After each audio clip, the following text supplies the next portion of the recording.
Coming up on episode 384 of Wheel Bearings, we've got the GMC Sierra EV, the Land Rover Defender 110, Faraday X, Honda's new Zero Series, a preview of the Afeela 1, Chevrolet prices the Corvette ZR1, the 2025 NACTOY Winners, a grounded electric camper van, and it's at the end of the Detroit Auto Show. That and an interview with Anders Bell, head of global engineering for Volvo Cars. All that and more coming up next.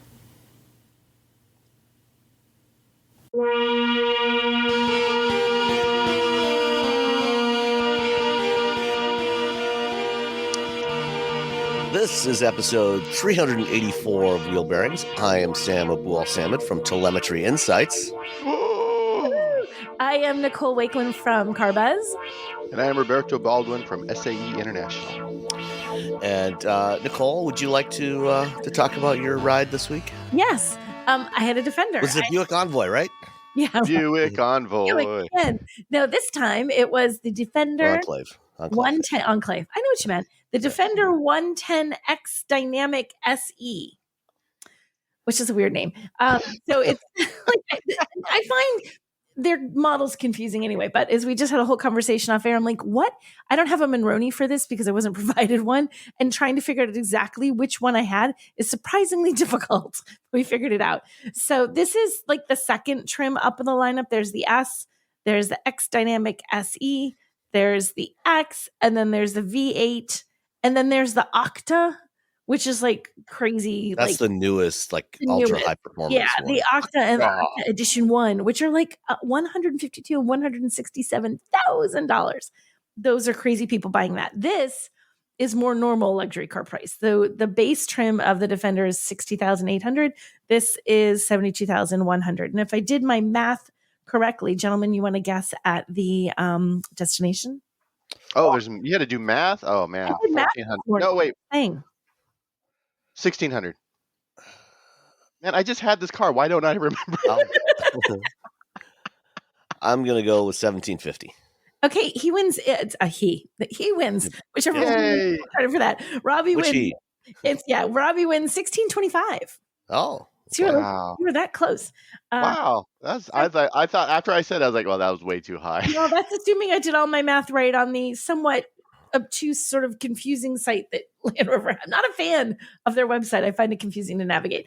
So anyway, so I have this. This is great, and it was actually the perfect time to have it. We got snow yesterday. We were supposed to get a dusting, and we got almost 4 inches of snow, which was great. The perfect amount of snow to go out and play around and test out a vehicle to see how it does in winter weather, which I did.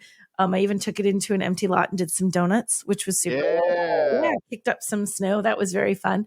So this is the four-door. It has 2 rows. It has plenty of seating in the back, like plenty of room for 3 adults. It's actually very roomy. And, you look at it, it's very boxy, which you either love or hate that kind of style, but it makes for a very spacious, comfortable interior, whether you're tall. You don't have to worry about headroom. You don't have to worry about legroom. Plenty of room in this one. Very comfortable. I love how they designed this. It has that rugged, you can see like the way they design the inside. Nothing is delicate and fancy and elegant. It's all like, yeah, we're a Defender. Take us off road. We can handle stuff. So it has certain style inside that I actually really like. I love how they've designed the center console on this because you have the little cubby that opens up so you can store stuff in it, a couple of cup holders. There's a spot that's sort of wedged in there where your phone lies flat for the wireless charging. But then in front of that, you can actually reach down to the storage underneath. Like a lot of them have like an extra layer that's down low where you can store stuff. But this one, it has that, but you can just drop things through. So you can reach into it instead of having to reach sideways. You can just reach down into that little extra tray underneath, which I actually loved. I thought that was fantastic because I always hate it when I don't have a spot to throw my keys or my wallet or whatever's in my hands. I enjoy driving this. This one has a 3-liter turbocharged 6-cylinder, 395 horsepower, 406 pound-feet of torque. It moves. I mean, it sounds great. Actually sounds really good. It looks, the styling wise, I just love how it looks. I love the little, I don't know what they call the windows, but the windows that are kind of up high along the roof. Safari windows, I think. Safari windows. I didn't know what they were called. Safari windows. I love how those look, except it was funny. when I first was driving it, because you're not used to seeing light coming from that point in the car, it kept throwing me like, what am I seeing? Yeah. Just light coming through in an odd spot. But it does look cool. I think it looks great. So I love it. I like driving it. It was fun to drive. It handles nicely. It was brilliant in the snow. My frustration with this one, actually, the only thing I truly did not enjoy was how the climate controls work, because too many functions are built into two little knobs. Like you have two dials, and those dials, there's one for the driver and one for the front passenger, left and right. You turn the heat, you turn it cooler, you turn it hotter. You push those same buttons, and now you turn them, and it's your heated or ventilated seats. Now it's not controlling your cabin temperature, it's heat or ventilation. If you push them again, it also, the one controls your drive modes, like are you in snow and gravel, but then it goes back to being your temperature. And there's too many. And then one, you push it and you push a different button. And then when you turn that, then it controls your fan speed. So these two dials are fan speed, drive modes, heated and ventilated seats, and your temperature. Well, this is the fundamental problem with modern vehicles, is we're putting too many features in there. And if we gave discrete controls to everything, you'd have buttons and switches everywhere. Mm-hmm. And then of course the opposite extreme is to just put everything in the touchscreen, which is also a bad solution. So it's trying to find the balance of how many multimodal controls do you do, and nobody of course is thinking about the alternative, which is just maybe don't have quite so many features. I know it was a little Polestar. You just get in the car and like drive it. There's like you can't like turn mode. You can't do anything. You're just like, here you go, here's your car. And I'm like, this is actually kind of nice when you're driving it, because you don't have to think about like, oh, I gotta turn in this mode. Oh, I gotta test this mode. Oh, it doesn't have those things. Right? Yeah. I mean, Cool. It was too much in those two dials. And also I had a weird, there's the auto, which is its own little button, just so that once you set the temp, it keeps you at whatever, 70 or whatever you set. It was not actually modulating the fan speed at all. So no matter what I changed, like the fan was, I'd have to manually take the fan, push the button, use it as push the fan button, then turn the dial that was now operating the fan to make the fan speed higher or lower. And then auto would keep that fan speed. So it wasn't actually, so I felt like I was constantly like, push button, turn dial, let go of dial, push other button, turn dial, adjust temperature. It was kind of maddening. It was, so that was, and even Russ was Russ was riding in the car, and I'm like, no, you just made it fan. No, you're changing the drive mode. Stop. Like it was like, just, Please, for the love of God, stop. Yeah, please, for the love of God, stop touching anything on the center console. So that is a little bit confusing, a little bit frustrating. So I was not a huge fan of that. Otherwise, I like it. And what's kind of weird too? I thought, so there's the infotainment screen. I apologize, I didn't look up the exact size. It feels weirdly low and down and it feels low on the dashboard to me. It like, you don't look like normally, like, how they're putting them now, they're more in line, so your eyes don't have to shift down, because theoretically the lower down you look to your infotainment screen, the more distracted your eyes are and the less you're looking at the road. If you can kind of do slightly down and to the right, your eyes see more of the road. This one feels very far down. And again, it could have been my drive position. So I kind of felt like almost like my arm and part of the steering wheel, I was kind of doing that little like, wait, what am I seeing on there? So I found that a little bit awkward. So I wasn't keen on that. And a cool thing though, is that they have this little spot, like a glove above the glove box. There's like a little shelf.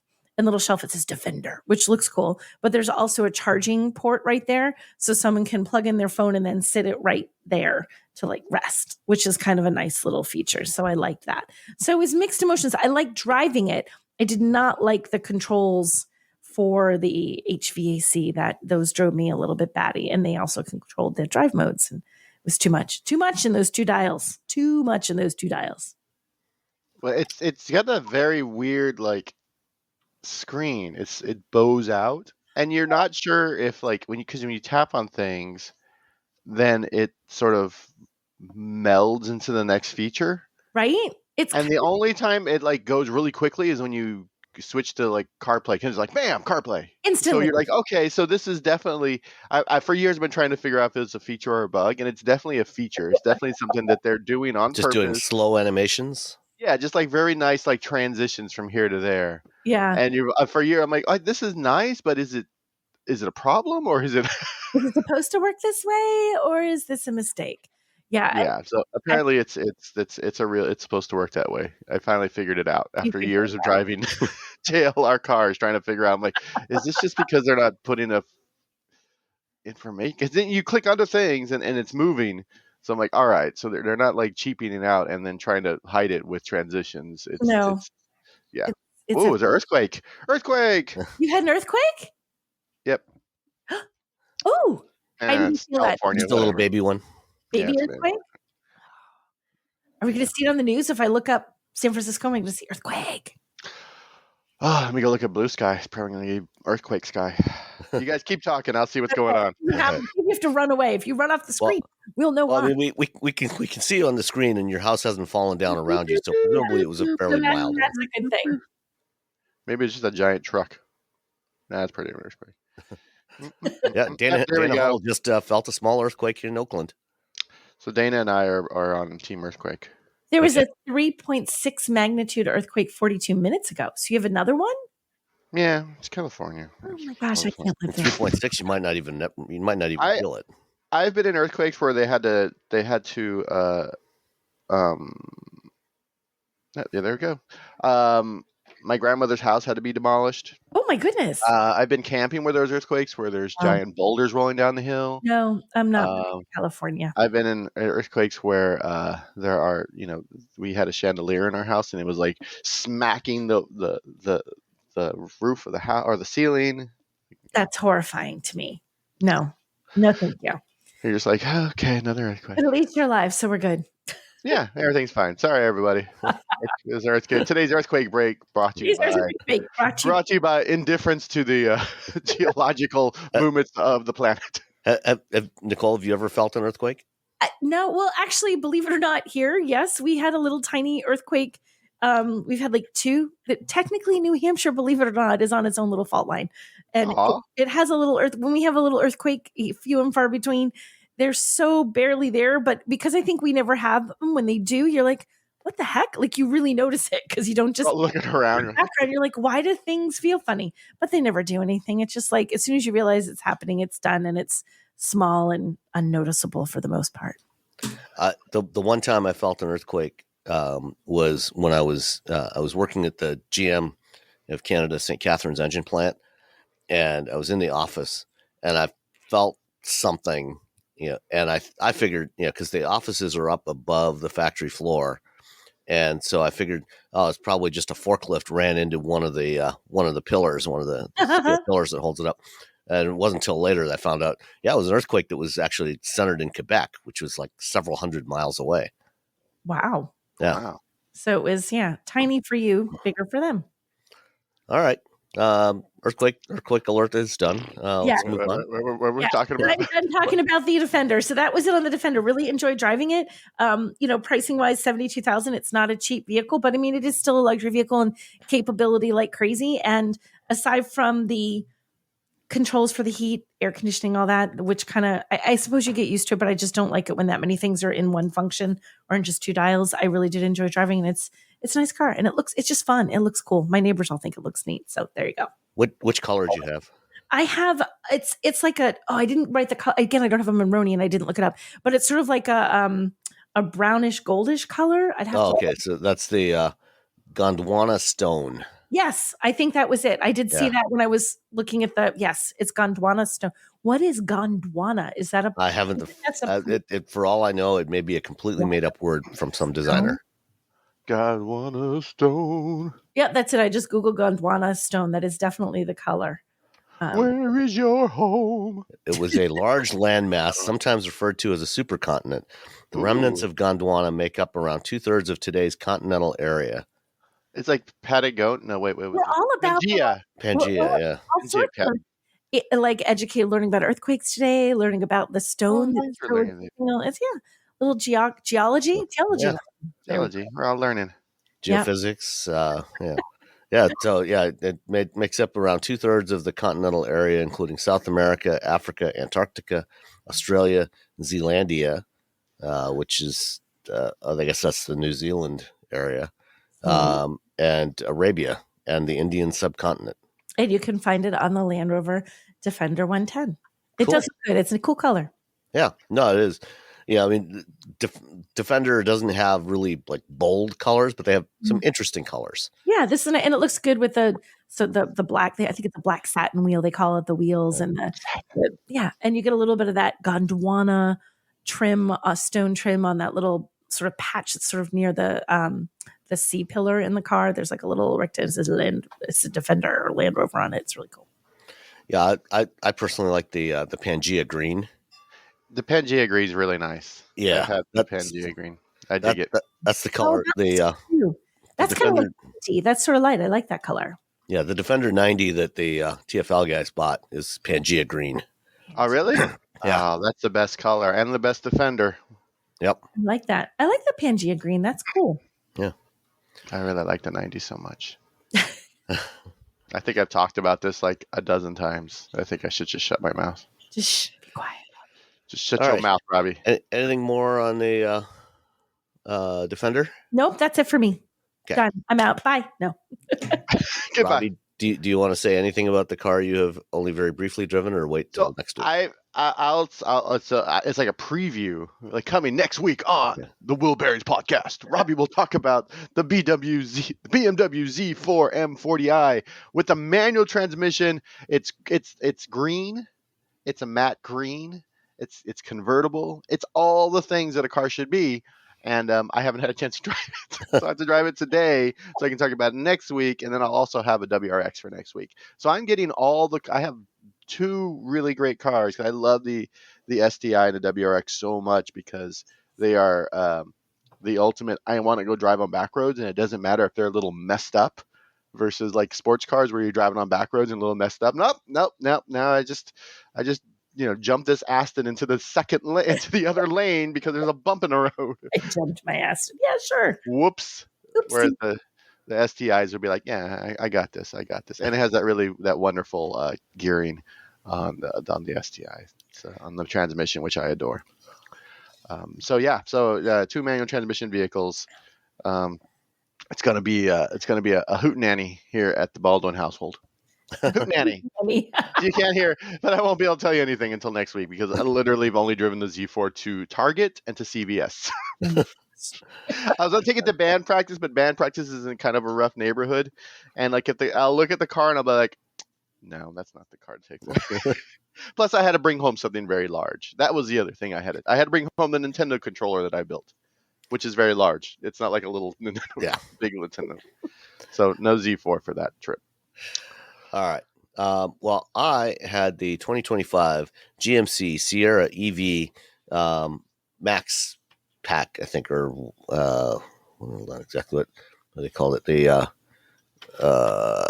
where'd that Monroney go? It's here somewhere. Here we go. Max range. So this. Sorry, that's like a Simpsons joke. I'm max power. You don't make love to max power. You sit in it and feel. So the Sierra, it's the GMC version of GM's full size electric pickup truck. This has the big monster battery that weighs like more than my wife's Honda Civic. 24 modules, 210-ish. They told me 18 last time I talked to them. It varies when whoever you're talking to. I know. It's kind of all over the map. 218 kilowatt hour capacity. That's the latest information I've heard. Yeah. Which, they don't publish anywhere, which is, all they tell you is here's the range rating. So, but anyway, it's a big honking battery, and this is a big truck. Honking battery. Although marketing, as big a truck as it is, it's actually not any larger than any other light duty full size pickup truck. So it's roughly the same size as a Ram or an F-150.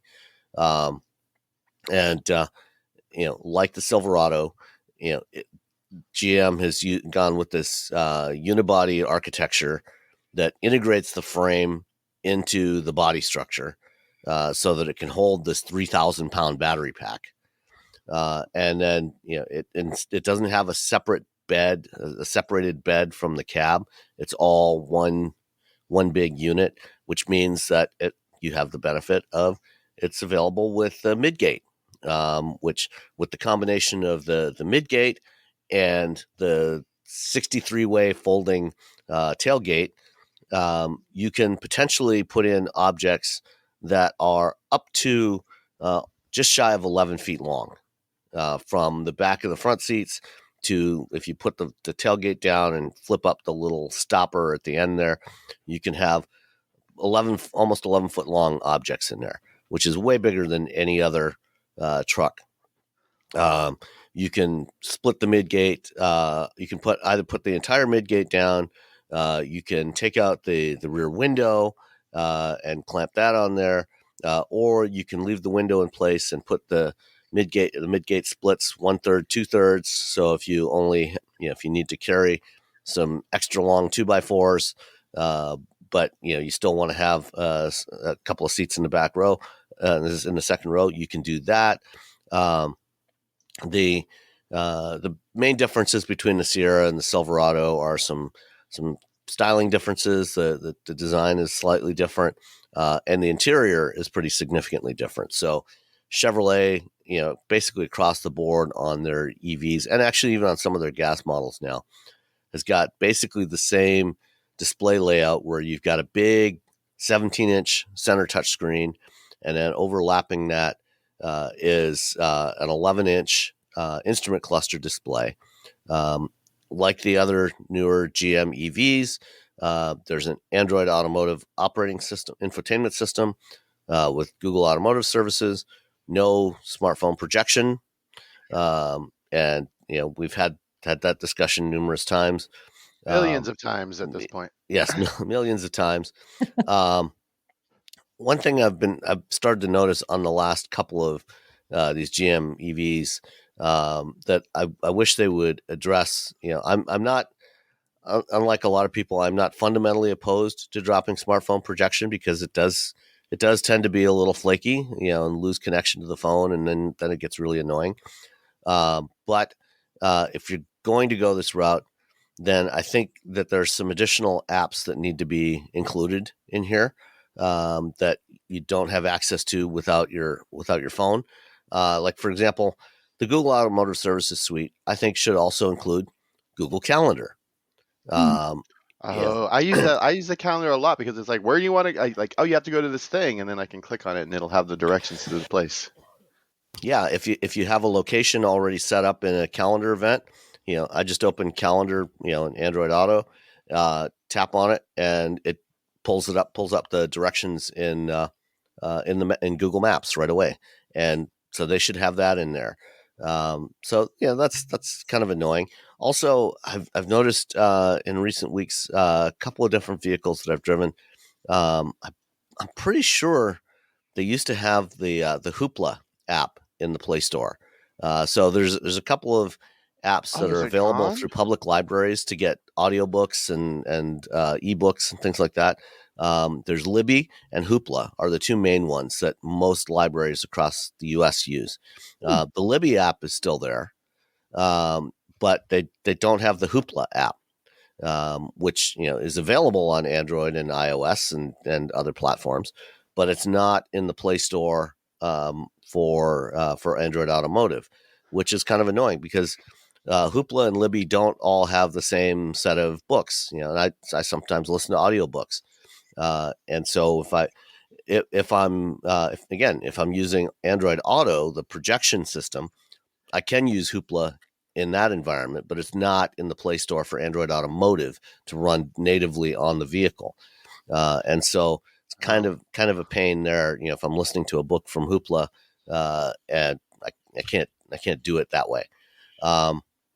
But other differences from the Silverado, the Sierra, instead of having the long landscape layout screen, has a portrait style screen that is much more. It's a 17-inch screen, very similar to the one that Ford uses on the Mach-E and the Lightning and some other models now, where it's got a glued on knob towards the bottom center for volume.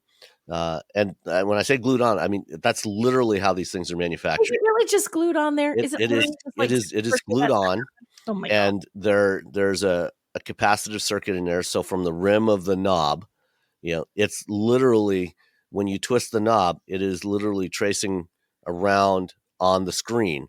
Just so if the knob ever fell off for some reason, you could get the same functionality by just taking your finger and tracing the circles clockwise or counterclockwise to do the same thing. So it is literally glued on the screen.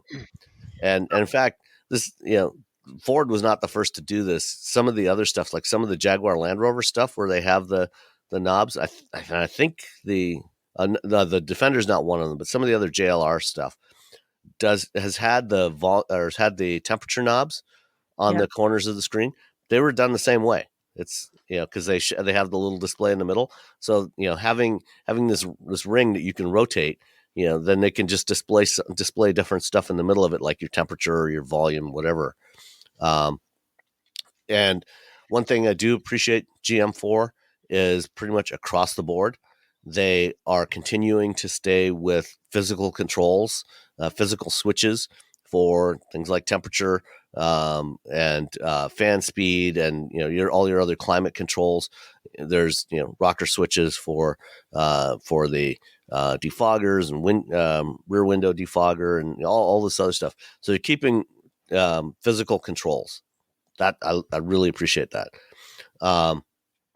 What do you think it's going to be the balance? As we were talking about controls on the Defender and controls here, what is the solution when you have a vehicle that has heated seats and ventilated seats and massage? How do you make those controls? Like, what do you think the balance is? I think the stuff that we need, that we use most frequently, should have its own dedicated controls. So temperature, a temperature knob, fan speed, front and rear window defogger switches, and an auto and on off button. Those are the most commonly used things. Those should be there all the time, and they should be in a way that you can do them from muscle memory, not have to look at a screen. So that's one of my complaints about recent Fords. They've gone to putting those on the touch screen. They're there permanently across the bottom of the screen, but they're still on the screen, and you have to look at them. You can't do them by feel. Yep. Whereas you can, I like the physical controls there, and GM is continuing to use those, and that's a good thing. And they also have vents that you can move around, which is also a good thing without touching a screen. Yay. The max range version of the Sierra EV Denali, with the 24 module pack and however many kilowatt hours, is EPA rated at 460 miles of range. It was cold when I had the Denali. So I didn't try to run the full range, but I did a loop around my typical efficiency loop. With the heater on, because it was like 15, 20 degrees outside, it averaged 1.7 miles per kilowatt hour, which is pretty miserable. Yikes. And this was not towing or anything, just normal driving, roughly at or just slightly above the speed limits, like going with the flow of traffic in a mix of highway, urban, suburban, rural roads. It's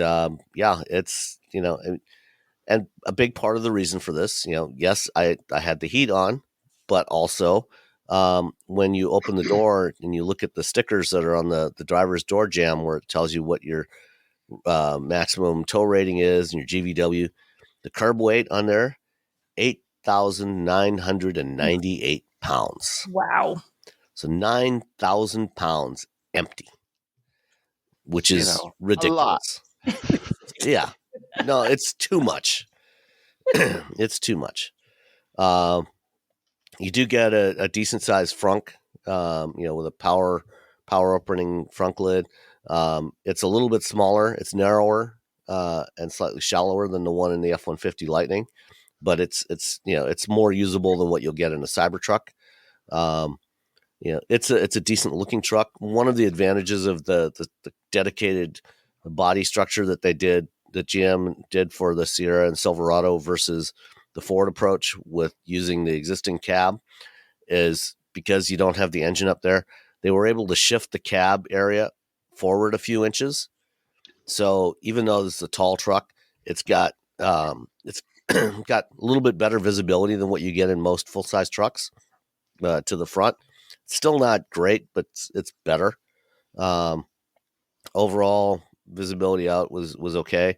The Super Cruise was good. What else? The ride quality, it's got a full air spring suspension all the way around. So you can lift it and lower it. The ride quality is not great, especially compared to a Ram or to an F-150 or even standard versions of the Sierra and Silverado. The ride quality is a little bit stiffer because of the air springs and because you're supporting so much mass. So that's not awesome. That's not ideal. Let's see what else was on this thing. It had the full power takeoff capability. So there's 7 outlets, including a 240 volt outlet in the bed. It'll give out up to 10.2 kilowatt hours, 10.2 kilowatts. So you can power everything for days on end. What else? It'll do 350 kilowatt DC fast charging because it basically treats the 2 layers of the battery as 2 separate batteries and charges them in parallel at 400 kilowatt or at 175 kilowatts each. So it actually charges it charges fast, but because it's such a large battery, it's not the fastest It's not the fastest to fill up. It still takes a while to fill up just because the battery is so massive. If you run it all the way down. The heads-up display is good.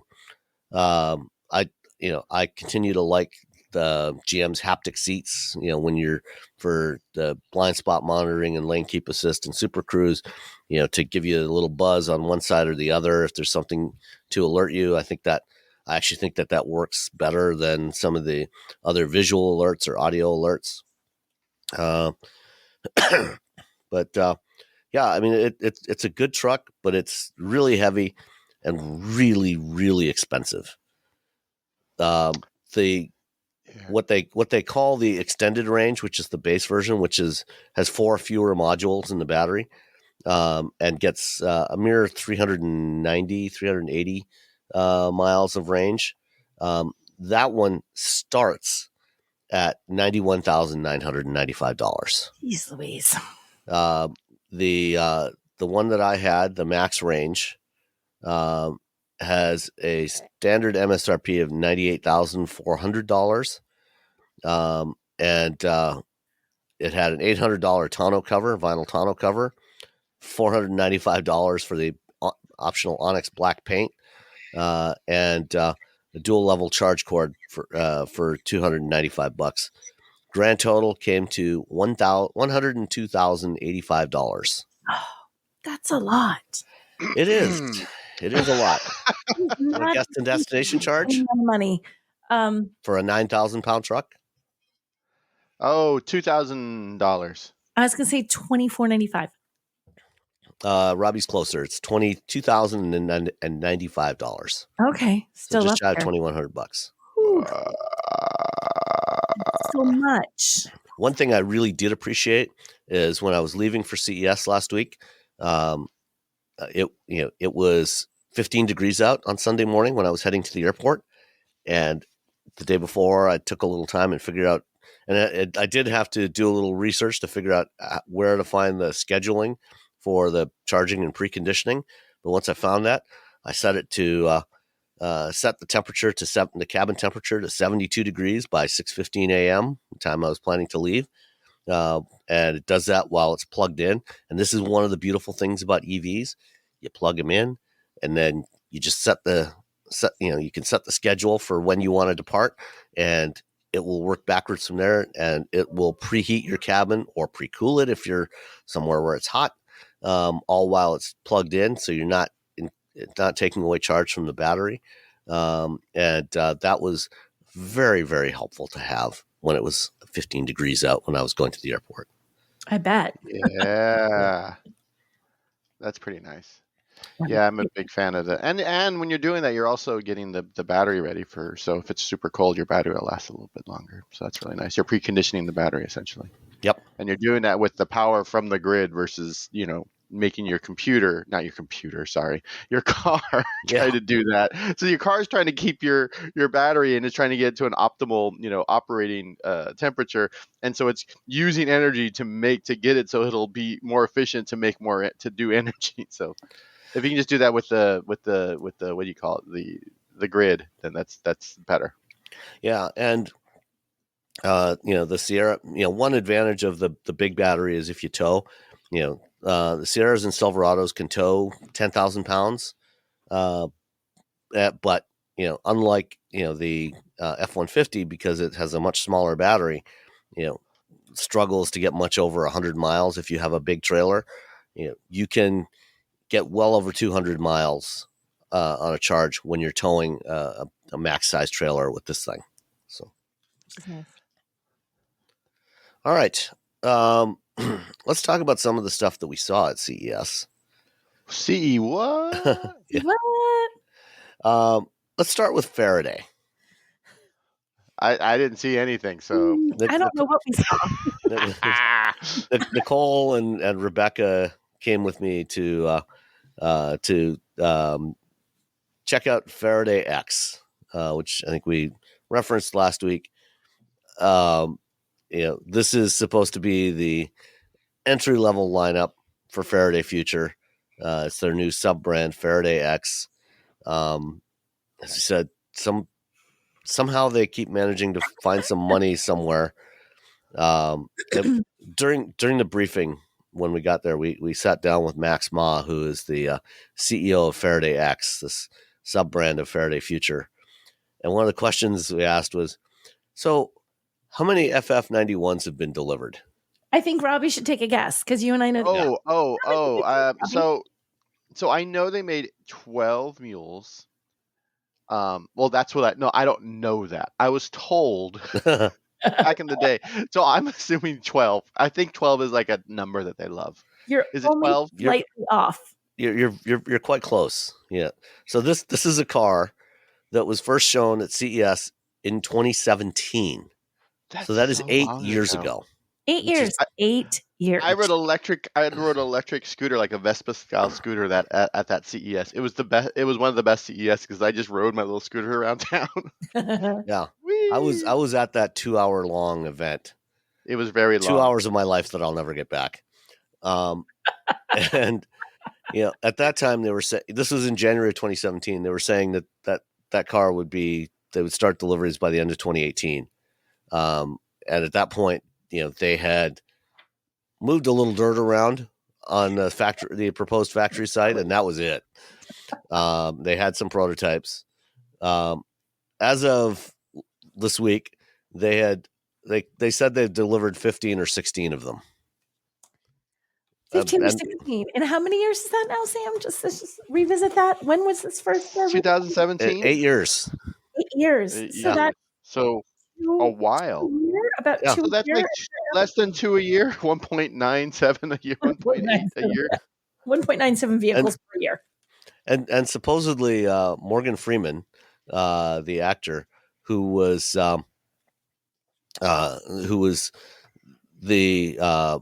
he was not pleased with using Ubers and Lyfts, and so he decided to start his own transportation company, and he apparently bought 1 or 2 FF91s. That's the first I've heard about that. But do they do anything? I mean, I was a little confused on that. He was tired of Uber, so he bought these two cars that is now his new booming business. I don't get it. Maybe, I don't know. We'll see. Anyway, yes. And this isn't the oddest part of the story, folks. Yeah. So Faraday X is planning to launch 3 models: an entry-level model that is priced between $20,000 and $30,000 that we did not get to see, did not really learn anything about. A mid-range model priced between $30,000 and $50,000, which we also did not get to see. and didn't really get any details of. Mm-mm. Other than they apparently have some partners who are going to be supplying components and systems for these things, and All right. they're supposed to be. We don't know which partners or where or how, but they're partners. Yeah. So I'm just going to say really quickly, before when I did the Faraday Future tour of their facility, and I believe it was Torrance, Mhm. they kept insisting they were building almost everything themselves, which everyone who covers cars in that little scrum of journalists was like, what's happening? What's happening? What's happening here? This doesn't make any sense. What is going on? Why are you doing this? So now they're planning to do assembly at their plant in Hanford, California. Hanford. Wait. Oh yeah, my dad. Oh, another fun fact. My dad used to work at that factory as when it was what do you call it? Tires. Oh yeah, it was a tire factory. Yeah. Okay. So basically, we spent like an hour or so there. Didn't really learn much of anything about those two models. What we did get to see, and actually even ride out in the parking lot. I mean, ride like for 2.5 minutes. I think 5 is too much. I think 2.5 minutes. Okay, maybe 2.5. Lot. 2.5 minutes. I was trying to be generous. Okay, 3. Let's call 3 minutes. Split the difference. So it's the flagship of the Faraday X line. Which, do you want to describe this, Nicole? Do you want to tell us where this fits? It's okay. They kept talking about how, like, an Escalade's cool, and you want an Escalade, but it's so big. It's so big. It's so big and so big. And how do you? Escalades are big. I'll give them that. Right? How do you drive that around? How do you navigate? It's too big. No one likes driving an Escalade, so they say. And maybe a minivan would work, but like just a standard old minivan isn't as cool as an Escalade. What is one to do? Faraday X. It's like a minivan, but plussed out. Like the seats are fancier. But of course we couldn't quite see everything because it's black draped all over everything. Like you could kind of see the seats were cool, but there's black fabric, and you could kind of see stuff, but you could feel the massaging through. You could feel the massage. Yes, there's black over the dashboard. It was all covered up very much, so you couldn't entirely get the full effect of it. But it's basically like an overly fancy minivan. That's what it felt like to me, with very lovely second row, not even captain's chairs. They're kind of like lazy boy recliners. They are really cool, right? And then you have two similar, like in the back. I think it was the same kind of idea in the back, but it was very hard to get to the back seats. This very slim, tiny gentleman said, "See, you can sneak right back here." And I'm thinking, you can. Robby couldn't. I couldn't. Sam couldn't. Like, I feel like it was very snug. It was just a tiny space. And they drove us around in the parking lot and in a little loop-de-loop and showed us, and then they had to keep it under, what was it? Under like 5 miles an hour? I think they said 5 miles an hour. Because the people that owned the property didn't want them hooning around in their fancy minivan, but not a minivan. So they were apparently watching them. And if you went over 5, they would have gotten in trouble. And for like 2 seconds at the very end, he was like, zoom, stopped. Like it couldn't even have been 3 car lengths. And so okay, hold on. Yeah. You have questions, Robby. We have no answers. So the people, they rented a location in North Las Vegas. North Las Vegas, where they could not go faster than 5 miles an hour. Correct. That was, and their reason, and yes. You did understand that. I think, in many ways, that is the least problematic thing about this whole thing. Truly. And so everything about it, we kept all trying to figure out. I kept saying, like, who is this for? I said, so this is a very narrow. So you got people who buy Escalades and people who buy minivans. And then you got the person who thinks the Escalade is too big but wants one. And the person who thinks the minivan is really cool but not fancy enough. It's that person in the middle who wants a fancy minivan, electric minivan in the middle that's fancy. Someone wants a Kia Carnival or one of the cool minivans they have in Japan. Well, and that's what I was just going to say. I mean, in Asia, this is actually a pretty thriving market. Like you've got models, and I'll have a link in the show notes today. Tommy and Roman Micah were actually in Japan this week instead of at CES, probably for the best. Those lucky ducks. With they went to the Tokyo Auto Salon, and they spent some time with Toyota, and they got to check out the Lexus LM, which is basically the same kind of vehicle. It's the same style of vehicle, a luxury minivan that is really targeted more, at as a limousine. It's meant to be driven around, you ride around in it, somebody else doing the driving. In China, there's quite a few models of these. The Volvo has the the EM90, which it shares its platform with a Zeekr model, the Zeekr 009. These minivans that are really luxed out in the cabin. And they mentioned quite a bit how, this is great for celebrities who want to they're going to have to take something and customize it. And instead they can just get this because it already has all the fanciness. It's great. I'm thinking in my head, wait, so you built a car for celebrities? Like that, again, that's a somewhat narrow market of celebrities who would want this. And it is big. And but in the US, it is a weird proposition in the US because we don't really do that. We don't have people driving around that way. So I don't get it. I 100 ways don't get it. Also, they kept saying they wanted to be the Toyota of, what was it? AIEVs? Was that Yes. it, Sam? Yeah. The Toyota of AIEVs. That's what they're going to be. And they must have said that a half a dozen times. We want to be the Toyota of AIEVs. And I thought, what is an AIEV? I don't even know what that, I still don't know what that means. Do you know what that means, Sam? Do you have a grasp? I mean, I know what AIEV stands for, artificial intelligence electric vehicle. What does it really mean? Who the heck knows? Right? But they're going to be the Toyota of it. Yeah. It was so Robby's grimacing. He's just like, what? I don't understand what's happening. Neither do we, and we were there. Everybody who did it, and it was funny because I talked to a few other people who actually attended the same thing, and we all had that same what? None of us got it. Did you get a chance to talk with John Vincent? I did. I talked with John Vincent. He was there right before us. He was heading out. I'm like, what? He's like, I don't know. Like, what's an AIEV? I don't know.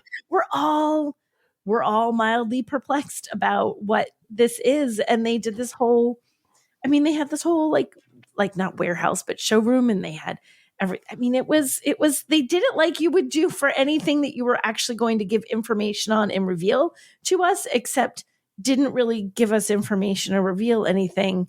And they spent a lot of time at the beginning too talking about the stock and the investment and the money. Like I kind of felt like it was like, see, we do have money. Like they were trying to prove that. Yeah, I don't want to see any company fail, but this was weird. When I did my article way back in 20 whatever 100 years ago for this about that CES show, the article was about trying to impress investors because even then they needed money. So I don't think, it seemed like they did all the right things to impress investors, but then everything went sideways for a bunch of different reasons for this company. Which if you just like follow Sean O'Kane, who's over at TechCrunch now, just everything he's written about Faraday, just read all that. Yeah. And because it is a long, strange, twisted tale of economic impropriety and just weirdness. Yeah. And there was early on, there was also at one point a connection between Faraday and Lucid. Because early on, YT Jia, who is the founder, sometimes CEO, I'm not sure what his current role is, might be chairman of Faraday. He had a company in China, which has now gone away, that made TVs and smartphones and stuff called LeEco. And the company was an early investor in the precursor of Lucid. Was it Ativa? I think. Yeah, Ativa. Before they changed the name to Lucid, they were an early investor in that project, and so there's a slight connection there. And he also wanted to have another company in China under the Li Eco brand that was basically using everything being developed by Faraday, but for a car with different styling. It was a mess, and it remains a mess. And supposedly this van is supposed to launch by the end of this year. No, they didn't even say the van for sure. It was. I thought they were targeting end of 2025 for the van. There was one point where someone asked about. Was it you? Was it right? I thought one of you guys said which vehicle's launching by the end of the year, and they said they couldn't say for sure. Oh, okay. So something. Yeah, something is supposed to launch by the end of the year. But they weren't ready to say which one, so we don't know what is launching because it's only January, and having a vehicle ready to launch by the end of the year and not knowing which one it'll be in January is totally normal. Yeah, perfect. Yeah, absolutely. Which one? I don't know. We'll see. Okay. Yeah, so you missed out on that, Rob. Well, I'm sorry I missed out on that because it would have really full circle on the whole Faraday thing for me. That's true. Wow. All right. Enough of Faraday. Let's talk about Honda and EVs. So Series Zero. Series Zero. Zero Series. No, wait, no. Yeah, Zero Series. You're right. Honda has Zero Series, and isn't it a Type 0 or something? What was the Jaguar thing? Isn't that 00 or something? 00? I don't know. Their new thing 0. Yeah, the Jaguar is 00. This is just 10. See, they showed prototypes, which and the way Honda does things, they have concepts which are kind of out there that may or may not ever get built. And then they have prototypes that they show, which are pseudo concepts, but they're basically very close to production models. And then they have the production stuff that they're building. Last year at CES, they showed off the Zero Series saloon concept. And I forget what the vanish thing was, Space Hub, the Zero Series Space Hub. And this year they showed 2 prototypes, which are basically the production models that are supposed to launch in 2026. Mm-hmm. Their first North American in-house built EVs. What do you and the saloon is very, very close, surprisingly close to the concept they showed last year. What did you think about these 2? It has a very square butt. I think the SUV is going to sell a lot. I think they're going to sell a lot of those SUV, especially after the Prologue, because Honda people want an EV and they're like, I want a Honda EV, and that's what they got. It's kind of a GM Honda, but whatever. But based on those numbers, this SUV is going to do really well. The saloon, I think, is like the car for people like us. We're like, ooh, look at this crazy 70s retro futuristic vehicle. This is awesome. I want this saloon. And this is probably like the sort of the halo. People will buy it. It'll maybe bring people into the showroom, but most people are just going to buy the SUV. I agree. I think the SUV actually looks pretty good, and I think it's going to do well because the Prologue's done so well. So I think this will do well too. But the saloon styling is different. It's a lot. It's different. I mean, it's not horrible. It's just very different. So I think where you can look at the SUV and think, "Yep, that's a little bit different, and it's cool." You look at that saloon and you're either going to think it's fantastic or absolutely not. Yeah, the SUV is like Ioniq 5 different. Yeah. Where it's just like, it's just different enough where it's like, I got this cool car. Now, of course, now everyone has a damn Ioniq 5 in my neighborhood. But so everyone has one. What happens with cheap lease deals? Yeah. Yeah, those cheap lease deals, those things are flying like hotcakes. The saloon is that's the one you have to get if you want to be different and cool. Right. And I really dig the sort. Yeah. It's got kind of a Lamborghini Countach vibe to it. Yeah. It's like your Countach for you and your 3 other friends or 4 other friends. I don't know how many people you can shove in the thing. I like how it looks. I really think it looks cool in profile, but the butt. The butts will probably have to change just because of the laws. Rules, Oh, regulations. I don't know. I mean, it's got that, Maybe? you've got the body work that kind of sweeps upwards, but then it does have a separate bumper underneath. Does it? I think mostly about the lights. I think they're going to have to do some stuff with lights there. Oh, because of how the safety for the lights, because there's not enough lights on the sides. Yeah. There's like side lights Yeah. you have to have. You might be right. Yeah, there's probably some lighting missing on that. But then if you're just adding lights, do you still have the weird butt? I think it'll change a little bit. We'll see. We'll have to see. But- Then I might be more on board, and so might other people. Yeah, because if you look at the SUV, the SUV just looks like, okay, yeah, this is ready to go. Yeah, the SUV could go right. You look at the SUV's butt, you're like, yeah, this is fine. this is ready to rock. So that squared off thing makes sense more because it's more SUV like to begin with. And it's got a teeny tiny little rear window. Yeah. Teeny tiny. So these are going to be built at the new Honda EV hub in Marysville, Ohio, starting with the SUV in middle of 2026, and then later in 2026 they add the saloon. And these are built on a whole new platform. These actually won't be the first EVs manufactured there. That's actually going to be the Acura that we saw as a concept last year in 2024. That debuted at Monterey Car Week. So that Acura SUV coupe thing, that's really is the one that should have the ZDX name, not the GM built one that they have now.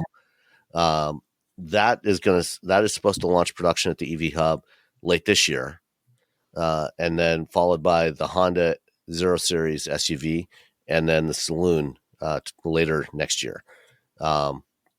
And I'm actually going down to the EV hub for a tour later this month to cool. check that out. To see what they've done with the what they're doing on the manufacturing side there.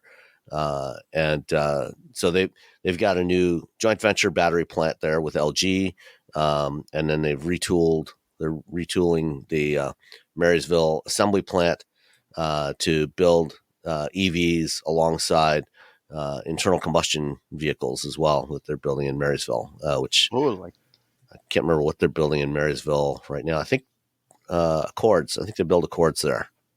Cool. So I will be at Honda this week shooting video of both of these vehicles. So we're in Torrance. And so hopefully by the end of this week, if I can get it together, I'll have video over on the old SAE YouTube channel. So you guys can. I'll walk around and point at things and say things and point at things, and then that's essentially all I do. Walk and talk and point, and a lot of B-roll. So these are not the only EVs that Honda is involved with. Honda also has this joint venture with Sony called Sony Honda Mobility that is launching a car called the Afeela 1, which we first saw as a Sony concept at CES in 2000. And then in 2022, they announced the deal with Honda. 2022, they showed a second concept. And then in 2023, they announced the deal with Honda to actually manufacture these things. And I got a preview from Afeela. We did a little walk around and sat inside and got a preview of the user experience inside. And this car, the Afeela 1, is supposed to go into production about a year from now, early 2026. It will be built at Honda's East Liberty, Ohio plant, which is a few miles down the road from Marysville. It's where they build CRVs and RDXs today. And they're going to add production of the Afeela 1 there. They announced pricing on this thing. It starts at $90,000. There's two models. Buy two. 90,000 and a little over 100,000. It charges at 150 kilowatts. So listen, you're just gonna wait 18 months to get a car with old technology. What's wrong with that? And strangely enough, it apparently does not share a platform with the 0 Series. It's unique. I'm guessing that and I talked to Jess Feeney from Honda, and she was very vague about it. Mainly, I think in part because Afeela, the separate company, they have their own communication staff. And I talked to their PR people, and they were even more vague.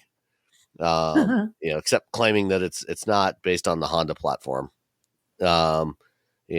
Just when I suggested that at least some of the components would be shared, certainly the batteries almost certainly are going to be common, or at least the battery modules or cells are going to be common because they're all coming from the same factory. Maybe motors, maybe some other components, but a different platform. Did either of you get a chance to go look at this thing? I didn't get a chance to look at it. No, but go ahead, Robby. I went there and they kept doing like little presentations, so you couldn't actually get close to the vehicle because a bunch of people would stand around, because anytime there's a presentation, people just stop and look. Mm-hmm. It doesn't matter what the presentation is. They're like, what's happening? It's CES. I mean, we're going to stop and look and see what's going on. I did go and see the Afeela like a year ago, and they put a bunch of them in the malls, and I went and looked at it. $90,000 car in the mall. They just had them in the mall, and it was essentially just an ad for a lot of Sony products, and so it kind of irritated me. So I'm like, well, I'm not writing about this because there's nothing to write about. And now they have this, and I don't understand. Like, you can get a Lucid Air for for less than this. You can get a lot with more range and faster charging. Yeah, so you can get a lot of different vehicles that are better than this for less than this. You can get Sony. What you can do is you can get Spider-Man into the multiverse, which is one of the best Spider-Mans, to be honest. So that's what they keep showing you whenever you see this car. They show you the cool Spider-Man animated movie. They didn't show me that because they couldn't actually get that all working. Oh yeah, everyone I talked to said it didn't really work when they were showing it off. So I don't know what. I think Sony thinks it has more clout than it actually does. Yeah, that's what I'm trying to figure out. Sony, so it's like Sony decided it needed to build a car. It just needed to enter the automotive space, and it said, "Hey, Honda, want to team up?" Is that kind of what this is? Pretty much, yeah. For no particular reason, it didn't do anything Honda couldn't do on its own. I mean, we've already seen what Honda can do on its own. So then Sony's just like, "Yeah, help us do one too," and Honda said yes. I have a feeling that there's as we talked about when we talked about the Honda and Nissan joint venture, that there was probably some pressure from government in Japan for Honda to rescue Nissan. I have a feeling that there was some influence from somebody up high in the government saying, "Hey, Honda, please help out our friends at Sony here because they want to build an EV." So has Honda become the official life jacket for all companies? They're just chucking out life jackets to everyone in Japan who's in trouble. Toyota, like, where's Honda? I was in an interview with Akio Toyoda, and I have to write that up. That'll be up this week. It's also on SAE. So yeah, so that's coming. But he was asked whether or not Toyota had been asked about teaming up with Nissan, and he said no, they had not. And there was concern about I think monopoly issues and stuff. But he's very excited about what's going to come out of that.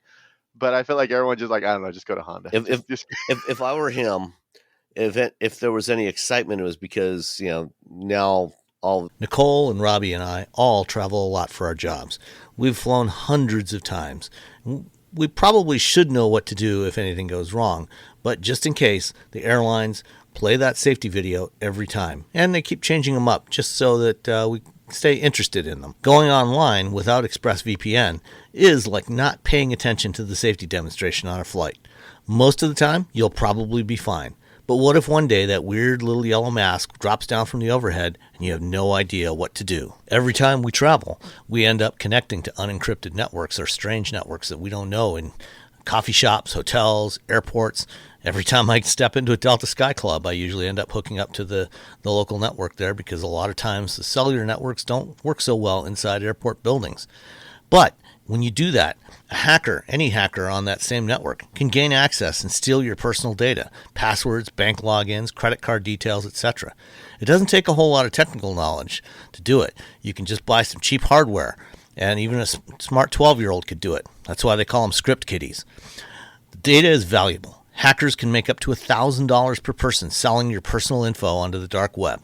ExpressVPN stops hackers from stealing your data by creating a secure, encrypted tunnel between your device and the internet. ExpressVPN is incredibly secure with really robust encryption that would take a supercomputer over 1 billion years to crack. It's also really easy to use. Once you install it on your phone, laptop, tablet, or any other device, you just fire it up, click one button, and you're connected and protected. Works on all your devices, your phones, laptops, tablets. I even have it set up on my Chromecast with Google TV at home, so you can stay secure on the go. It's been rated #1 by top tech reviewers like CNET and The Verge. I've personally been paying for ExpressVPN to protect myself for several years now, and it is so easy to use, and you'll never notice a slowdown in speed compared to some VPNs out there. As in the work that I do as an analyst and a consultant, it's important to protect both my own personal data, but also client data. So using a VPN is critical no matter where I am. Secure all your online data today by visiting expressvpn.com/wheelbearings. That's expressvpn.com/wheelbearings, and you can get an extra 4 months for free. expressvpn.com/wheelbearings. Do it now. They're probably their strongest competitor is Honda, and now you're tying, a heavy weight around Honda's ankles. True. Yeah. Well, they got the kicks. I mean, come on, the kicks is great. The kicks is really good. I love the kicks. It's exactly what it's supposed to be. It's Yeah. It's a Nissan version of a Kia Soul. Not the same body type or whatever. It's that entry level. That Yeah. same, market that same type thing. person's going to buy that. Yeah. I don't want someone yelling at me like they're not the same car. I'm like, oh my god, it's just I'm talking about the Similar market. Yeah. Similar First segment. car or Personal second car, like Yeah. nice inexpensive car you can just get and it works. And it does the things you like get to Target and Costco. So the Afeela one, has a little display across the front in between the headlamps where you can display, by default it just displays the Afeela logo, but you can, I think they said like with regulatory approval, they can display other messages on there. If it's being used as an Uber or something, you can, put people's names on there.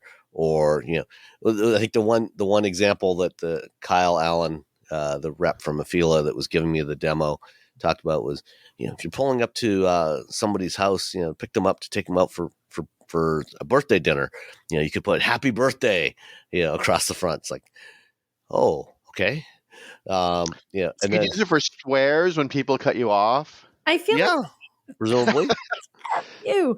So I feel like this. It people don't want that much whiz bang silliness in their car. I don't think. Yeah. I don't think would that make you buy a car? Hey, I can Spider-Man and happy birthday and hi mom. Like, do you want that? No, it's too much. It's too everything. Yeah. Too much. Too focused on stuff you don't need. Too much bling. Too much unnecessary. Too much. It gets. As somebody used this word, just we were talking about it. It gets cringy. Mm-hmm. It's clever for the sake of clever, which it was sort of a problem with a lot of early EVs and even current EVs, where it's like settle down. People It just want to get to work. Yeah. They just want to get to work. They just want things to like that. There's always going to be the person who wants the weirdest of the weird, like crazy, feature that they think they're going to use that they'll never use. The reality is 95% of people just want to get to where they're going. They just want to very easily be able to push buttons. They're never going to use the crazy thing. They're never going to use ludicrous mode outside of the 4 times they use it. They're never going to, all the sort of like really weird or exciting things that people think they're going to use. They're never going to use. You're just going to use the regular car thing. Well, it's just like when you you have a million in any car, even just a basic, like what's considered basic, excuse me, for infotainment, you don't use half of that. You don't use half of what's in there. You look at it the first time you buy the car, you're like, cool, and then you never play with half that stuff ever again. Yeah. You use the map and the radio and media. Mm-hmm. That's pretty much it. Right? It's just kind of unnecessary. And I don't know, honestly, I don't know that it sells a car. I mean, I think if your it has a great infotainment section. If it came with a PS5 controller sitting in the console, well, then I buy. Okay, there you go. Just I got in and there was the white PS5 controller sitting there. But we couldn't actually put play down his deposit. I mean, it charges at 150, so I mean, it's going to charge about 120. So yeah, you're gonna have time. 91 kilowatt hour battery pack. Yeah. Sit back and play whatever the PS games are right now. I'm not a gamer. I don't know. I don't know what they are right now either. So can't. I love Portal. So if they have Portal, I know that's a PlayStation game. But now I can get it on my Nintendo Switch, so I guess it doesn't really matter. You don't even need the PlayStation. Yeah. Portal's a very old game. I remember that game. That was fun. But yeah, no, it does. It's something. The reservations are open. You can only buy it in California. $200. Well, that's the other thing. Initially, it's only going to be offered in California because they're doing direct sales, and then they're going to gradually expand across the U.S. Does California not fight the direct? They don't fight the direct sales thing. No, it's legal there. Half the rest of the country does. Everybody's fighting that because dealers are having a panic attack. So, and there's 40 sensors around this thing, including lidar. Oh yeah, the 40 sensors. Yeah, they talked about the sensors. Yeah, it's going to be your friend. Oh no, that's the Honda. And lots of tops of computing power. So yeah, lots of top. Like no one. Yeah, I mean that stuff sells at CES. It was really funny because the Honda press release, which goes out to journalists, and the Honda press event, which was at CES, felt a little bit different. Oh right.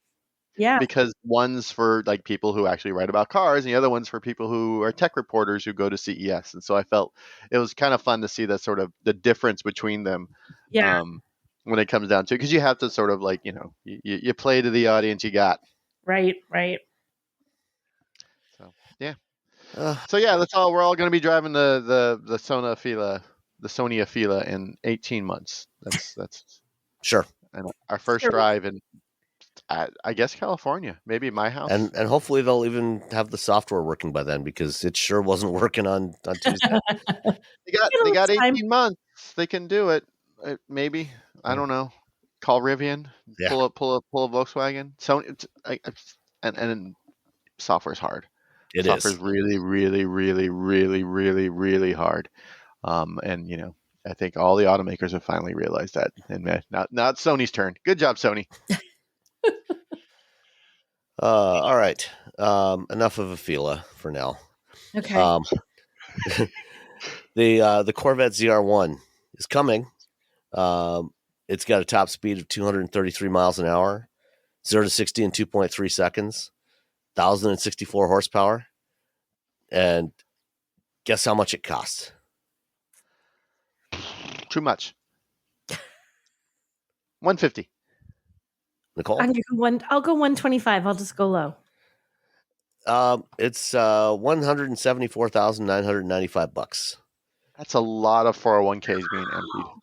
That's a lot of empty 401ks. I mean, think about the competitive set. Lamborghinis, Ferraris, McLarens. You can't get one of those for under $250,000. So this is given what it's competing against and the capabilities of this thing. Yeah, it does have actually a bargain. Part. Yeah, it shows you with the Corvette being at 173 and the Lamborghini. I never say it right. Revuelto. Thank you. 608,300. So you could buy you could buy like 3 of these or one Lamborghini. Yeah. Why are they showing off the 2022 McLaren 765 LT? That's a straight comparison. That's why is that their comparison? Because it made a nice step up in price for each of these things. 200, 300, 500, 600. Well, isn't the 765 the latest iteration in that particular model lineup? I guess, but I don't think it's been updated since they launched the 765. What's the GTS cost? Even a 911 GT3 is $240,000 now. 750, yes. And it has a mere 518 horsepower, so not even half the power of the Corvette. What bother? Yeah. And it Seven- only goes 184 miles an hour. Ugh, how can one even deal with that kind of speed? I know. Ugh. Ferrari SF90, only 199 miles an hour. Ugh, lame. Yeah. Lame again. If you So- don't have to, you need that 233, or why are you even driving a car?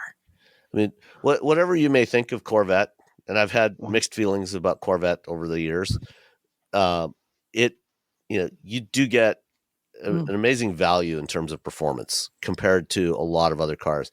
And the C8 Corvette, in most respects, I think is as good or better than most of its competitors. Mm-hmm. No, this is gonna be. I mean, it really is. We're joking about it, but this is actually, if you're in that market, you're in that rarefied air right there. This does sound like a great value. I think it's going to be pretty cool for those people. I think it's going to be a neat car. Yeah, I mean that Huracan Storado that I drove a few months ago, that thing was just shy of $400,000. Yeah. So this at less than 2 really is. It sounds weird to say at under 2, it's a bargain. Yeah, but it is, and it's compared to the competition. All right. Shall we talk a little bit about the NACTOY winners? Well, we shall. And I think I still have the piece of paper that has what we each... The vote totals? That had what we had vote... No, not the vote totals, what we had each picked. Oh, okay. Where'd she go? Oh, she went to get I thought you had it. I thought you had it like right. Wait, I had it literally. I went to grab it. It shot right off my desk. Oh. So okay. So I have the information. See you, gentlemen. I thought you'd talk for a second when you saw me disappear. So the winner for the utility was the ID Buzz, which all three of us thought would win. So go us. Did I say the ID Buzz? It says I have written down all Buzz. Oh, okay. That's whenever I wrote this down on this scrap of paper I've had sitting on my desk since whenever it was. Oh, you know what it was? I think what I was saying was that, and I'll have to go back and check, but I think what I was saying was, I think that's the one that will win, but it's not the one that got most of my votes. Oh yeah, no, this wasn't what we were voting for, you and me, Yeah. Sam. This was more, this is what we thought would win. Yeah. So we all thought. So for those not familiar with, when we vote, when the jurors vote, we get, for each of the categories, for car, truck, and utility, we get 10 votes that we can distribute among the three finalists. However we want. You could just give them all to one car. You could do 3 here and 5 there. Yeah. So you can divide it up however you want. Yeah. So it's kind of a rank voting system. And, in each of the 3 categories, I split my votes 7 and 3 for my top 2. Yeah. I'm an all in. I go all in with the one that I think should win. That's just, I don't know why. Which one did you vote for utility? For utility, I actually voted for the one that very nearly won the category. I voted for the Santa Fe. Oh, okay. So the Equinox was third? The Equinox was third. Yeah. Did you have do you have the vote totals in front of you there? I do not. I have not seen the vote totals. I'm pulling them up and clearly why nothing is working the way I had 2 seconds ago. I was ready for this conversation. Give me a second and I'll pull up the totals for you. But talk amongst yourself for a second. I did 7 for the Equinox EV and 3 for the ID Buzz, I think. Oh, I like the ID Buzz a lot. I did too. That's just me. I can put your dogs in it. You can put your band in it. You can sleep in it. Yeah. So what we have the ID Buzz just enough speed at charging. It's better than the Afeela. Right. So the ID Buzz came in with 187 points. The Hyundai Santa Fe 185 points. Ooh, it missed by 2. Wow. It was 2 points that separated the winner from second place. And then I'm having such internet troubles at the moment, guys. Things keep rebooting on me. Like, why are my screens disappearing? And then the Chevy Equinox came in third place at 128. So it was really a battle between the ID Buzz and the Hyundai Santa Fe in this category. So I feel they're all good vehicles, but I'm thinking that somebody at Hyundai is like, oh, what do we have to do to get 2 more? They love, and the Hyundai group loves winning. Yeah. These things. And they win a lot. They do win a lot. They make good cars. There you go. The Volkswagen guys were genuinely excited too, though. It was cool. Gosh, they should be excited. They need as much help as possible. Right? This is their Halo car. But one of the neat things about when you're there and you see this is as journalists, we're all used to seeing the automakers being automakers and being professional. And every now and then when they win something at these awards, I think this is the third, maybe the fourth award presentation I've been at for NACTOY, and you'll hear like there's a squeal from the audience as some executive or some PR person gets so happy. So it's kind of fun to hear their reactions and the grins they have on their face. They come on stage and they're like, thank you very much. And then they walk away and they're like to their team, like, look, it's a trophy. So it was kind of fun to see their reaction. The Volkswagen folks, everyone was excited, but I Good thought for them. They need it, to They be did. honest. It's a good car. I love the ID Buzz. it is. It's a very good car. So I'm waiting. I'm hoping people will stop buying it. I've already seen like 2 in the wild. So it's gonna get. I think it's gonna get. I'm gonna get silly with people who could afford to pay a lot of money for ID Buzzes around my neighborhood, and I'm a little irritated by that.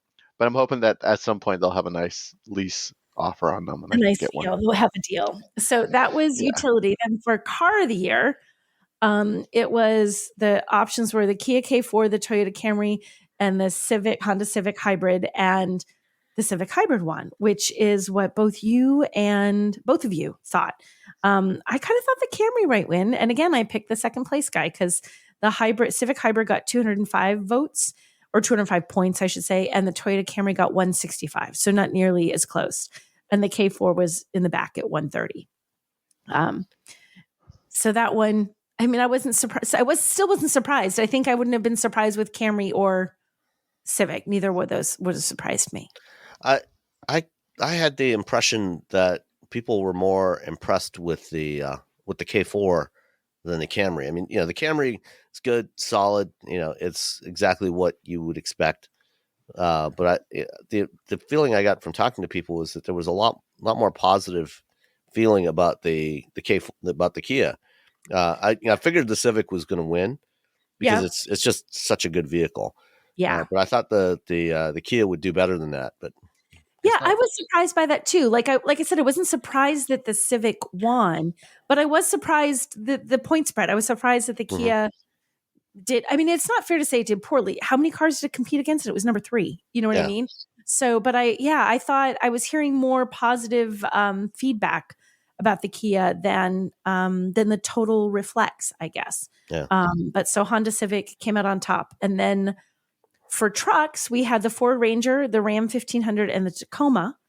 And you guys, again, picked the winner. You both said it would be the Ranger, which got 183 points. Then the Ram came in at 161 and the Tacoma at 156. I thought the Tacoma might win. So, but that one was closer. Like if you look at that, you can see 183, 161, 156. That's pretty close. Like all those trucks got a pretty good amount of the vote. I figured the Tacoma would come in second ahead of the Ram. Did you? Yeah, because I mean, the Ram is a really good full size truck, but it's what we got this year was really much more of a mid cycle refresh. Yeah, the basic truck is still largely carryover. Got a new interior, got new engines. But that's, the rest is largely carryover. Yeah. And I figured, the Tacoma is all new. But I think there was a lot of people, felt that the price point of the Tacoma was too high, especially for some of the upper trim levels. I heard the same thing from jurors. Yes. And the cab, the rear seat is too tight. Too small. Yeah. I had, so it didn't surprise me that Ranger won, and Ford was very excited because I believe now Ford has currently in their lineup a winner like in every segment in their thing because they've done so well in the last couple of years. So the Maverick won when it came out, I think. And Super Duty last year and like F-150 Lightning. The Lightning one. So they're pretty jazzed. They were pretty excited. So, so those are our winners. So on to next year, and we'll see what the next year brings. And we probably won't get a chance to vote for the Afeela yet for the 2026 awards. That's going to have to wait till 27. I'll have to wait. We have to drive it, though. But, that Faraday, that could be the winner, Sam. Faraday. We got Faraday. We got Afeela. We got Faraday van. It could take it all. It could take it all. You never know. It could be. It could be. The Alpha. Yeah. Remember Alpha with the wolf? I don't remember that. No. I still get emails from them. Jeez. Like sometimes the emails are like, "Would you like to be an investor?" And I'm like, "I don't think you know who you're emailing." No, sir, I would not Alpha- like to be an investor, but Alpha Motors Wolf, look it up. It's a cool looking truck, and they have like footage of it running in the desert, but that doesn't mean anything. yeah. I mean, you can do a lot of that stuff in AI now. I'm running in the desert. So Yeah. there you go. The Wolf 2025 electric truck. NACTOY winners. There you go. Yeah, you're right. It is a cool looking truck. I forgot about that one. It's cool, have right? they actually built any, or is it just They say they built one and they drove it around. Yeah. Okay. They keep showing it. They keep sending me emails showing it driving around. And I'm just like, well, I mean, do we know let me if this drive is it? anything more than just a new body on an existing truck chassis? That's exact. Is this just a Raptor with a new body on it? It's just it's a Lordstown with the silver, and when they put it on inside of a Silverado, they're like, look, we put a Lordstown inside of a Silverado, Yeah. and I was like, sure you did. All right. Did you, Nicole? Did you take any time to walk around and see the other stuff at the show, at the Detroit? But by the way, because we didn't really mention, we on Friday morning we were at the Detroit Auto Show, or as I said to someone, the decaying husk of the Detroit Auto Show. I watched. Here's the thing. So you guys, and I don't know if people know this, but in years past, in its heyday, the Detroit Auto Show was almost like a 3-day affair where you were running from 8 o'clock in the morning until 4 o'clock in the afternoon. From some years it was till almost 6. Right, and you would have people with little signs saying next press conference this way, because it would be so hectic. You'd be like, wait, I got to go from Volkswagen to this to that. You were literally running from one reveal to the next. You would have offsite reveals and things in the evening. And it was 3 packed days of stuff. Today, the media day, and those would be the media days. The media day, one day at the Detroit Auto Show, was from 9 a.m. to 1 p.m. It was 4 hours. There was not a single official press conference from an automaker. Although there were automakers there, and we actually spoke to quite a few people at the Stellantis group because they had a lot of their team there to interview. But it was it was a little sad. It felt like like a small regional auto show is what it felt like, not like the Detroit Auto Show that it used to be. And I think that's basically what it's come back to, is a regional consumer show. Yeah. That, and there's nothing wrong with that. That's where it started. It's a good opportunity for people to go, people that are interested in potentially buying a vehicle in the coming months, to go and check out and see a bunch of these vehicles all in one place, sit in them, kick some tires, although they probably wouldn't appreciate it if you kicked the tires. Probably but, not. But to actually, to check them out and then figure out, okay, what do I want to go and test drive? And there's nothing wrong with that. There's a value in that. And actually, my friend Ed Garston, who for a long time was the Detroit correspondent or Detroit bureau chief for CNN, and then also spent some time at Chrysler's or Daimler Chrysler / Fiat Chrysler. And I think he left long before it became Stellantis. But he wrote a interesting piece when he was at Chrysler. He was director of digital communications, and did a bunch of stuff. He wrote a pretty good article, although I'm not sure why it's all in caps. Yeah, I just looked. I'm like, what? Ed's not a yelly kind of guy. I mean, he's a very soft-spoken guy.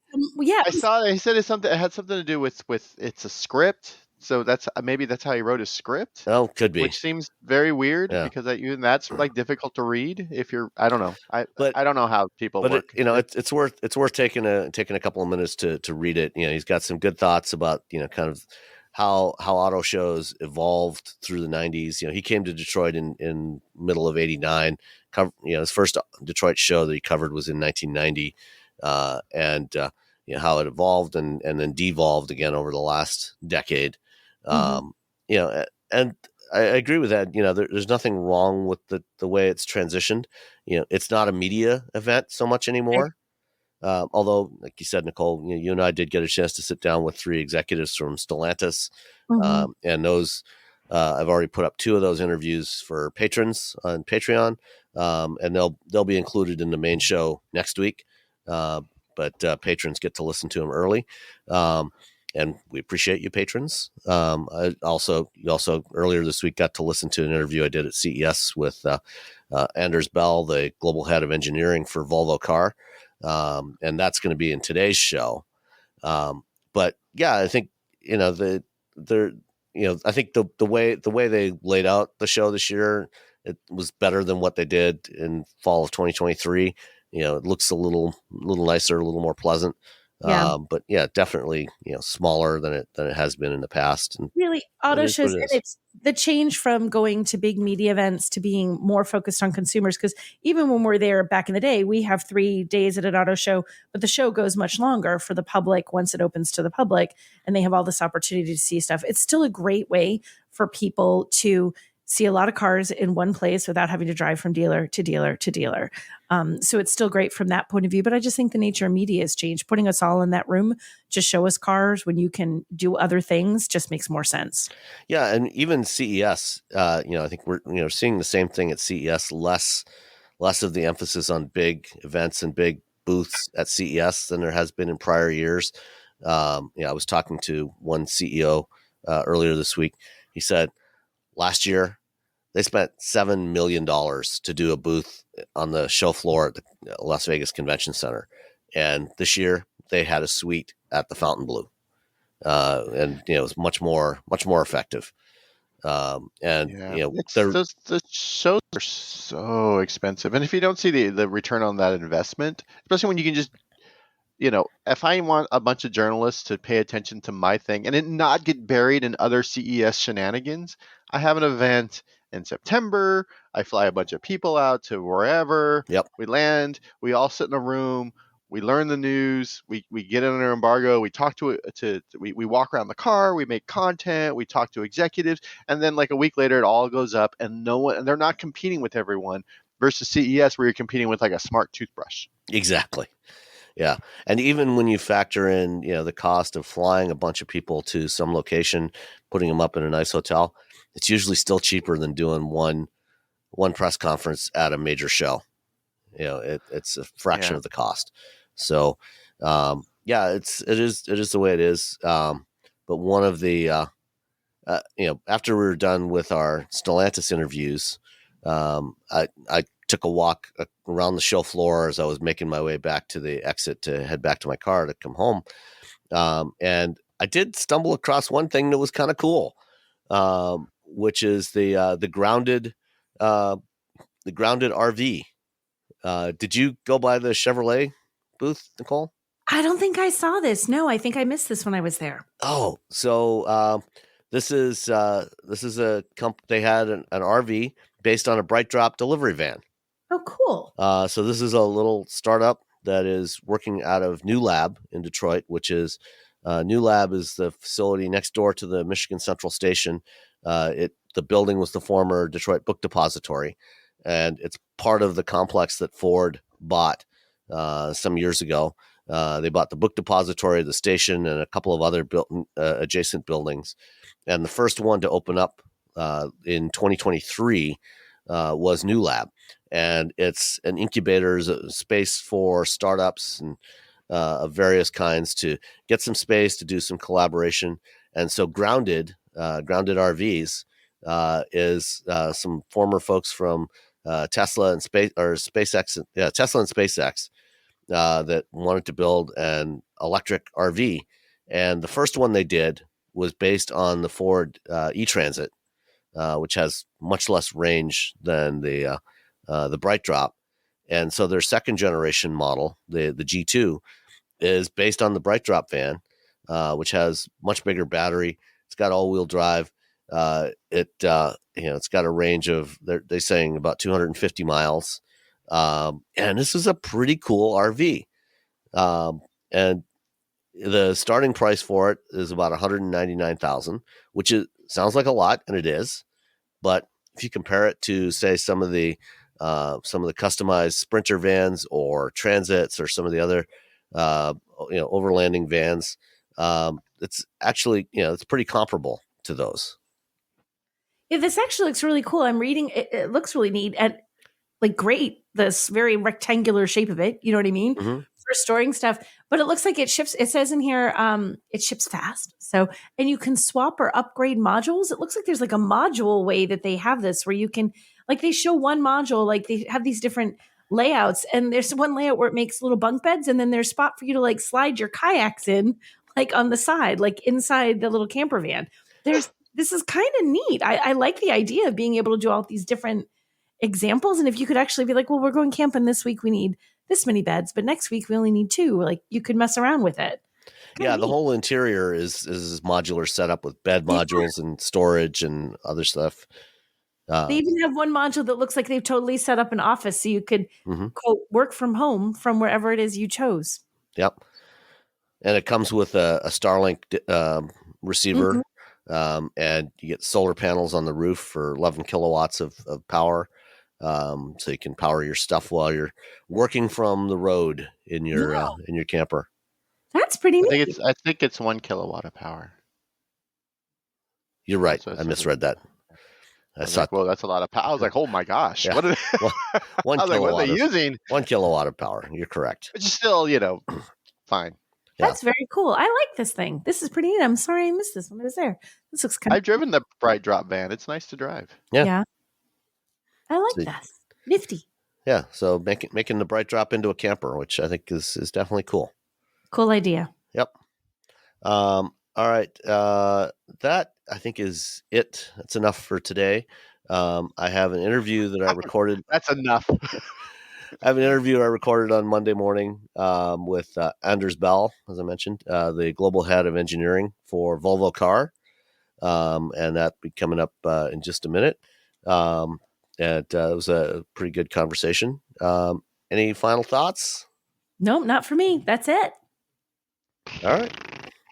That's my final thought. All right. We'll see you next time. Bye. Bye. Yeah, Volvo, is like everyone else in the industry is facing some interesting challenges right now as the industry and the whole market is transitioning. Let's start off with, Volvo had announced plans to go all electric by 2030. The timing of that is in flux right now, not just for Volvo, but for everyone. And from your perspective, leading R&D and engineering for Volvo, what kind of new challenges is that posing for you? I think when you look in terms of kind of propulsion systems, we're in a very good position in the case that we had PHEVs are doing extremely well already on the markets that we can continue kind of invest on as a platform. And we have a bespoke battery electric vehicle architectures that we already announced and have invested in for some time now, which is kind of behind us already in terms of investment peak that we can capitalize on going forward. And I think that's kind of the best position to be in, if you ask me, because it's only when you really fully engage and fully design bespoke for electric vehicles and can truly remove all the traditional constraints, kind of hidden and seen constraints of the combustion engine architecture, that you could fully optimize and make fantastic battery electric vehicles and make them efficient and make them truly profitable. And that's a very fortunate position to be in right now, to be able to do both, cater both for the kind of varying adoption level of BEV in the different regions. I think this is mostly what we see right now, the different adoption levels, rates at the different regions, where it was kind of this big global movement to battery electric vehicles, which is still true in a lot of places, especially in Northern Europe, etc. But even inside Europe, the adoption rate is uneven. It's uneven. In US, obviously, coast versus inland, etc.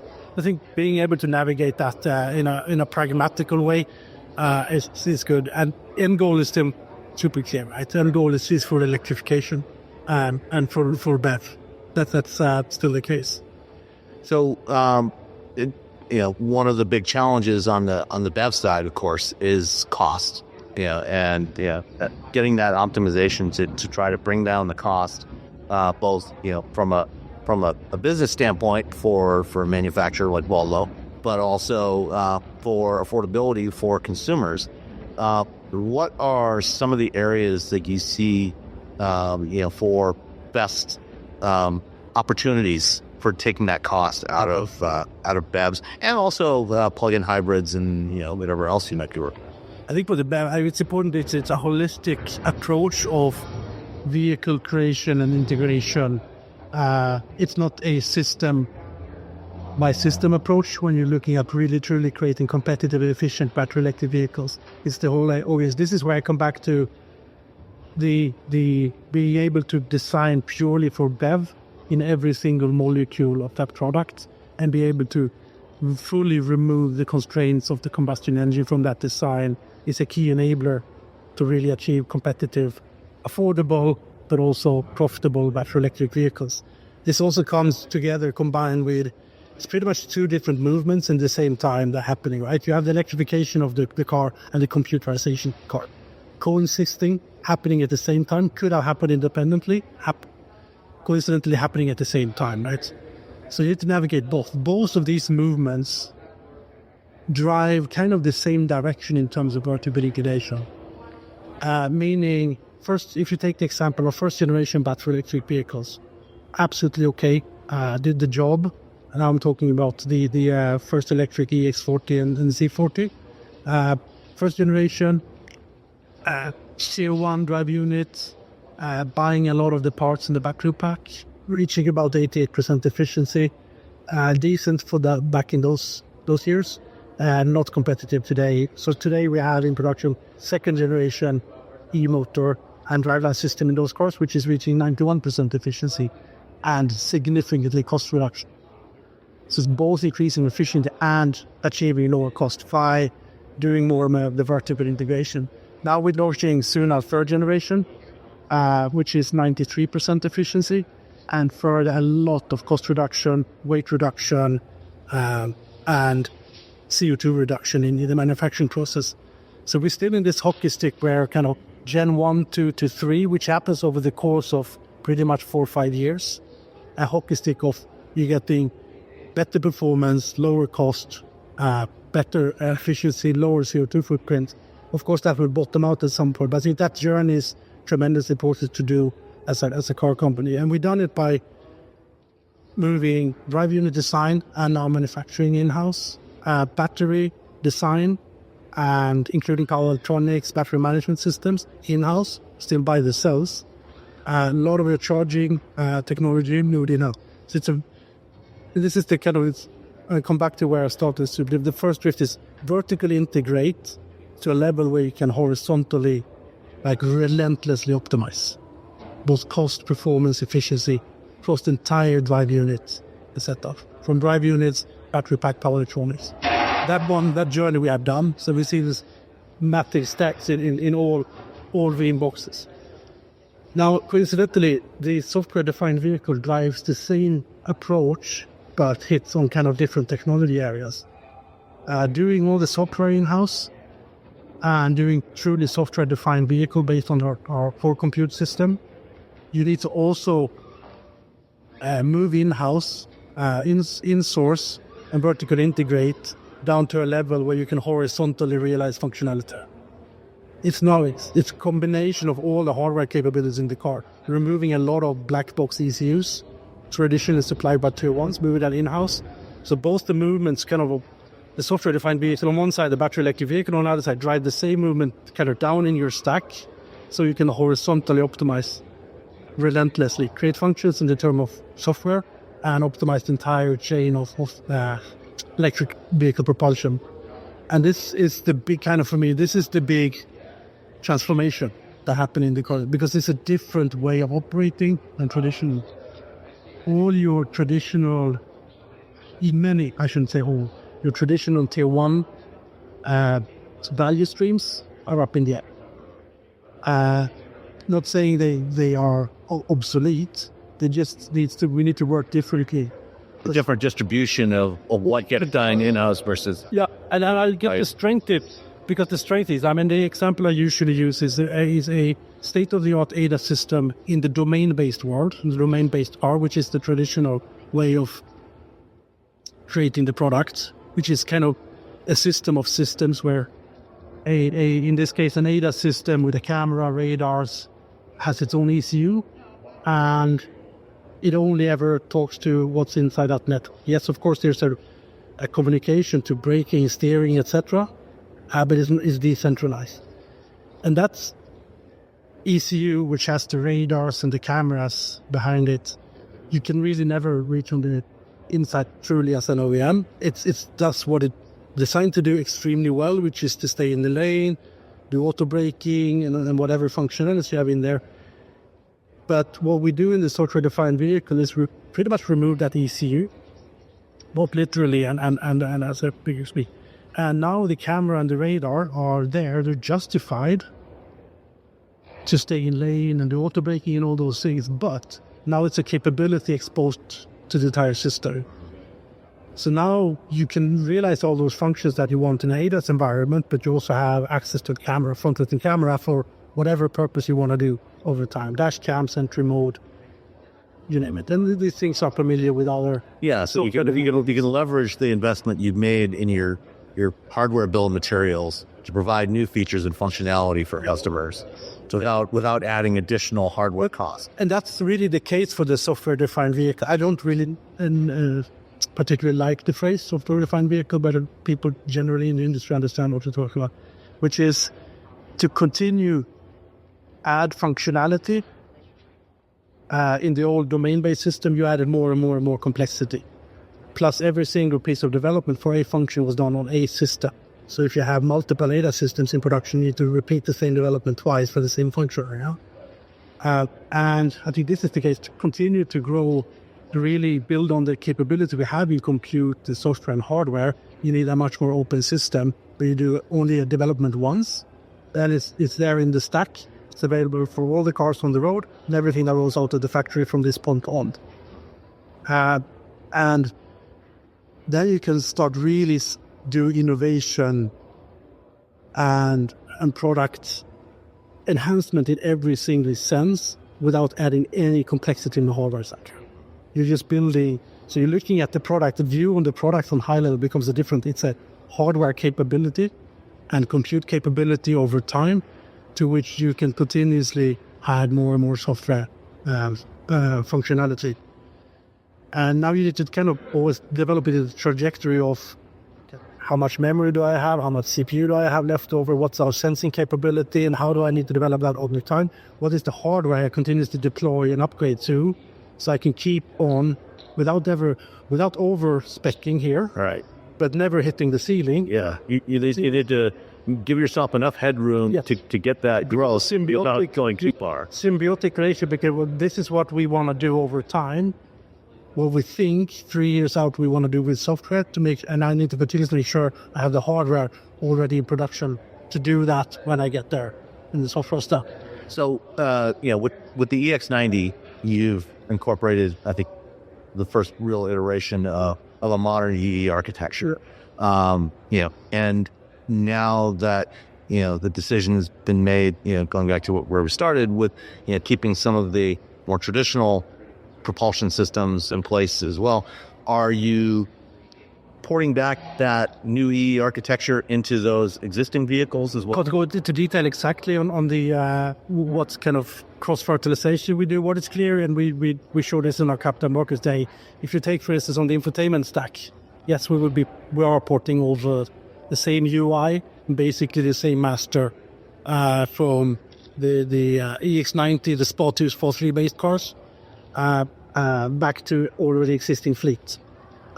Cars going back as 2021, all based on the Android Automotive OS, will get the same UI from the same software master as we have in the big cars. Obviously, there will be different configurations depending on which silicon it runs on. Not all capabilities will be ported over, but in that sense, yes, that's kind of a small piece of our superset tech stack approach. This one spans across architectures or platforms where the same software master fuels all cars under here in production, but also going back to the fleet quite far. Then porting the entire our platform will talk, just to clarify, Spot 2, Spot 3 we talk a lot about, which is really vehicle architecture steps. So if you look at it in 4 steps, vehicle architecture, this is where we do Spot 2 to Spot 3, which is primarily a vehicle architecture step, so chassis, body, kind of the whole layout of the car. Spot 2 was never designed to be super scalable. It was always designed to build a number of very high flagship, hyper-spec flagship cars. Then we cut over to Spot 3, which is primarily a vehicle architecture design, much more scalable, B to F, with very good potential for profitability in the smaller size, which of course then So that's going. That Spot 3 is going to replace some of those existing platforms like GMC. Spot 3, we can do everything B to F, high, low, cab forward, more traditional stance. It's designed to be very flexible, but it carries over. The propulsion and energy platform between Spot 2 and Spot 3 is shared. So drive units, battery technology, etc. It's one roadmap for both vehicle architectures. Soft compute and electronics is the same roadmap. So we will launch a few differences or improvements in the Spot 3 cars, but ultimately the same software master, same compute row. So from the launch of the EX90 onwards on the BEV side, we talk about one superset tech stack. There's one software master for every car going forward, which is, and I still get the question, how much is the carryover, how much software is carryover from EX90 to EX60? It's not a discussion, it's the same. It's not going to run the same configurations, just like your MacBook M1 and versus M4 running different configurations, but it's the same software master. So it's not about how much code is exactly the same, it's actually the same master. And we configure it to the different cars. So any function developed for EX90 would be available from the get-go for the EX60 Fiestas. So it's a completely different mindset approach compared to the old platform where you design a platform for a given set of cars, that's still the same, the whole vehicle architecture piece. And then you make X number of cars over X number of years, and then you start from scratch again. Right. And then you bring something. This is more of a perpetual, the software master will now live forever. Kind of fitting in with the whole CI/CD concept of continuous integration, continuous deployment, where it's continually evolving over time as you go from one platform to another. That's exactly. And then daily releases, daily testing, daily activities, lots of automation of testing, picking your candidates, and then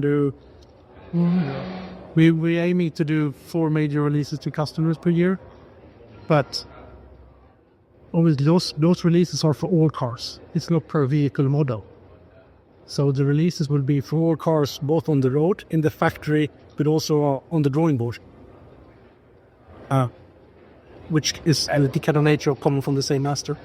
So the Spot 2 program had a delay because of challenges with software development, and that's not something unique to Volvo. I mean, all the legacy automakers have had their challenges around this transition to a new way of developing software. How do you feel today about where your team is, where Volvo is, in terms of its software development capabilities, the organizational structure, the processes you have in place? Do you feel like you've got the right kind of organization and the right kind of tools and processes in place to be able to do this transition to a modern way of doing software? I think it's always the product, right? At the end of the day. So everything else is just there. So now we launched the EX90, fantastic car, but from a technology perspective, just the beginning. So getting to the point now where we have the cars out, we're delivering to customers, we're doing all the air updates, we now continue to deliver on the roadmap of functionality. And at the same time, as I said before, knowing this is the master that will feed everything. So every single piece of work we do now on the master for EX90 will benefit every single car that comes afterwards. So the answer is yes, we're absolutely getting there. We are so much stronger now than we were a few years ago. It's a massive transition because it's not just learning how to write code, right? This is learning to do software, a software factory for automotive, with all the quality assurance, all your safety in place. This is a 2.5 ton moving object we put on public roads, right? So it's not like consumer grade electronics we talk about. This is an automotive product, so many regulations, and we need to buy with, and we do the global product. So it is tough. I'm super happy that we're now at the point where we're delivering cars, and I'm super happy knowing that this is just the beginning, because this is the massive proof point to get the first cars out, to actually be maybe the legacy car maker that is first in doing this transition and putting cars out on the road. And it's hard work, and it changes, as I said before, the electrification and the computerization at the same time changes so many aspects of how they operate and how you fundamentally view the products and how the product development process works. We were so used of being able to take this complex object, the world's most complex consumer product, the car, where we developed as an industry over many, many years, ways of conceptualizing the whole car early on, break it down into digestible chunks, systems, ADAS system, brake system, steering system, seat system, IP system, containment system, and how they interact with each other in the domain-based world. Divide that labor out to various teams to develop, to source, to find suppliers, wherever our design manufacturing lies, and develop them all in parallel and put them back together again with a predictable result. That whole equation changes to a very large extent with the software-defined vehicle. And finding that way which influences pretty much every fiber of the development organization and manufacturing organization. Development including supply chain, how you source, what are the interfaces source towards, statements of works and everything. Coming out now on the other side, will I ever be happy with where we are? No, never. That's not my job. There's always improvements we can do. We have a motto which is relentless progress. This is really what we need as a development organization need to do. Need to relentlessly progress. We are so much stronger now than we were 2 years ago. But will we ever be happy? No, there's so much more we can do. I think the biggest, and this computerization is that the tool chain that develops the product and the product itself becomes one. So your digital representation of the product, the tool chain, in which you create the three-dimensional stuff, the hardware, the electronics, the software, the whole IT structure, all your testing and validation environment becomes symbiotic with the product. It's kind of the digital twin for real. It cuts through everything. They become inseparable. So it is a massive transition. I think we know where we are. We know, and we're super happy with getting cars out. Driving this myself as well every day now. We're learning a lot. As an organization, we know exactly where we need to be heading. Continuously improving and every single piece of the operation and in the process. Okay. I know from my own experience last fall, having driven the EX90 and then also the Polestar 3, in my first experiences with both of those cars, the software did seem much more solid than some of the other new products I've tried in the last few years, that were say flaky. they were inconsistent in their reliability early on. But it seems I haven't heard of any significant issues with the new Volvo products yet. So no, and I think we are never okay at launching something which is not robust. So with extensive testing, of course, before we deliver. At the same time, it's kind of the paradox of the software-defined product. No matter what it is, if it's a phone or a computer or a car, it's like, when is it ready? Yeah. When is it ready to deliver? Well, when it's finished. Yeah. Sorry. When is it finished? It's never. It's never finished. But then there's follow questions. But when? How do you know when to deliver it? Well, when it's freaking awesome. Yeah. So is that like it will always become better, but it's great now? and managing that paradox also in automotive, where we're so used to it in phones, especially, and laptops, that in automotive, with most customers, it's kind of a new thing. But what can I expect to get in a year from now? I can't tell you, but I'm sure we'll do a lot of great stuff. Yeah, well, and one of the themes from the technology industry and traditional technology industry has always been this idea of the minimum viable product. When that question of when do you ship? It's like when have you reached that minimum viable product? But I think there's a huge difference between what is a minimum viable product for your phone or your computer or some other consumer electronics device versus for a 2.5-ton vehicle. It's because the consequences of failure are so much higher. And so, from your perspective, I guess this kind of transitions into safety. Safety's always been a key part of the Volvo ethos. Yeah. For you, what do you consider to be minimum viable product for a software-defined vehicle? So, exactly as you pointed out, safety is kind of our core value. It's been around the company since we were founded 97 years ago, and to a large extent, if there's all the different reasons to do a software-defined vehicles, there's so many things we can do with that product for the benefit of the consumer, for the benefit of the planet, for the benefit of road safety. I think for us, the opportunities to take the next step in terms of safety is the biggest. If we only needed one reason, that's the one. It justifies the whole investment. The ability to truly understand what happens in the world in pretty much real time, with having obviously consent from the customers, where we're super clear what data is being shared, what we use it for, etc. That's always a given. And but even data safety is also safety, so that falls very much in our realm as well. But the things we would be able to develop over time with this full real-time insight. And as you might know, we have since 1970s been out there, always being super curious on what goes on in the real world. So of course, safety development in the lab is important. It's a way to take away the mass complexity of the endless complexity of the world and focus on distilled knowledge and how to develop a safe car. But we always had that curiosity to go out to see what actually happens out there, not just being satisfied with passively doing what we're being asked by regulators or rating institute, but also being very much part of contributing to that environment.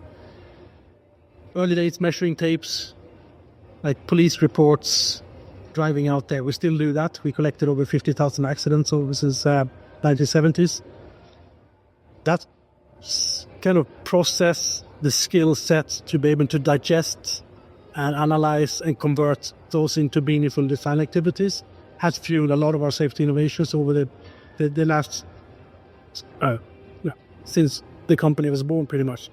Now we're going to equip that capability with the superpower of real-time, real-world insight and the ability to write back new instructions to the entire fleet on a very granular level. And that for me is this is the gist of why we're doing software-defined vehicles. It's the step effect of the realistic kind of goal toward continuous drive towards zero. This is the biggest contributor on how to get there. But obviously, as you say, safety is also how do you make sure you handle and manage a 2.5-ton product in public safety. So that's a foundational. Well, that's absolutely need to be there on every product before you launch it, hands down. But that's different from safety features in terms of ADAS or functionality in terms of passing. This is just basic core operational safety. Yeah, I mean, traditional vehicles, the way it was when it rolls out of the factory is as safe as that vehicle is ever going to be. And now you have the opportunity to improve on that safety level over the life of that vehicle. As long as that vehicle is still in use, you have the potential to keep improving on that. We are very good and experienced in the whole realm of functional safety and apply ISO 26262 on top of the whole vehicle approach. And that goes also not only for the current existing platform, but also goes for the EX90 and all other cars, obviously. Okay. We're running low on time. I do want to circle back on something from earlier in the conversation. We talked about with propulsion systems, for example, having more work in-house and using that to optimize and take cost out. On the internal combustion side, across the Geely group, they combined all of the internal combustion and development and manufacturing elements from the various brands within the group into one business unit. Is something similar being done on the electrification side to have that manufacturing and design as part of the larger Geely group, or is that something that for now at least is staying with the Volvo? I can't comment on any kind of in the group. So we always look pragmatically on what's the best way of doing our business, as we did on propulsion on the combustion engine side, which works very well for us. So we can focus right now on BEV development. We'll see what the future holds in terms of further. But today, is that something core to Volvo Cars? Volvo Cars is an independent company listed on the NASDAQ exchange in Stockholm. We have a large ownership from within the Geely holding group, which is of course a good bed for discussing synergies between us, but also will always be transactional between the companies, and there will always be, there needs to be a win-win in any such collaboration. Okay, great. Any final thoughts that you want to share about kind of what's going on with Volvo? What did I miss, Russell? I don't think you missed anything, Anders. There's a lot in with this divide of heist. I mean, it's important. The safety, of course, that hit the nail on the head with our investment in the technology being worth it to improve the safety. Well, I think that's critical of. And the independence too. Talked about a little bit about that this morning. I'll hope that. Yeah, I think the kind of bottom line on this is this is what we develop in Spa 2 and Spa 3 again, which is non-roadmap for labs going forward. It's our fully own IP on our own software stack. And I think you might want to factor it. We are the first legacy car maker to do the transition to full software-defined vehicle. Now, with that said, this is just the beginning of the journey, but anything before product on the road is just talk. Now the EX90 is here. The shipment to start there, we're filling the pipeline, customers getting deliveries. We are releasing software now, start to over-the-air, done the first over-the-air round to this. We'll be adding some daddy features now. Coming up in a few weeks' time. So now we start getting into that cadence as well of maintaining the fleet, releasing to factory, releasing to customer fleets. And it's a super interesting time ahead now, having that, because I think this is a necessary kind of the convergence to one tech stack. You can't do software-defined vehicles and have 3, 4, 5 different software stacks. It's a perfect good bit. It's convert to one. Yeah, it takes so much resources to do all this as a common software stack to begin with. Would you do that? Multiple. Then you should repeat that. Yes. Function development. You need to repeat it for every single stack or every single sensor set. So the whole superset subset approach and one software master it's hard and it is difficult. It's a different position because as a legacy car company, you need to continue running their own business as well, because that's actually what's paying the bills today while investing in the future. And those two words are quite different. So managing and mastering both at the same time is hard. And I think we have the massive proof point now with the OFE EX90, and now the fun begins for real. I like your comment about how the hill has been climbed. Right. And the investment has been made, it's done. Now it's just about improvement, right? Yeah, it's just about improvement. So we announced that the EX60 is coming on Spa 3, the first car out of that vehicle architecture. That bring up is pretty much them. Same software master. So we're releasing to those early cars, it's integrated with releases for EX90 and now. So it's getting there. Still a lot more to learn, I'm sure. All influence, how this influence, what does the tool chain look like 5 years from now in terms of your CI, CD, together with the hardware factory, which they kind of, how does the hardware factory, the software factory really integrate and interact? The high level we know, but now we need the precision to get there as well. So it will be this relentless progress on creating the machine that builds the machine for real, which is super exciting because we know what we know. We know what we're in for. We learn so much more. I go back the last 4 or 5 years, I've only been part of the last 2. Much more gray hair, some scars here and there, but it's all good scars. It's good. It's lessons learned. All right. Well, thank you so much for your time. I appreciate it. Thanks, Sam.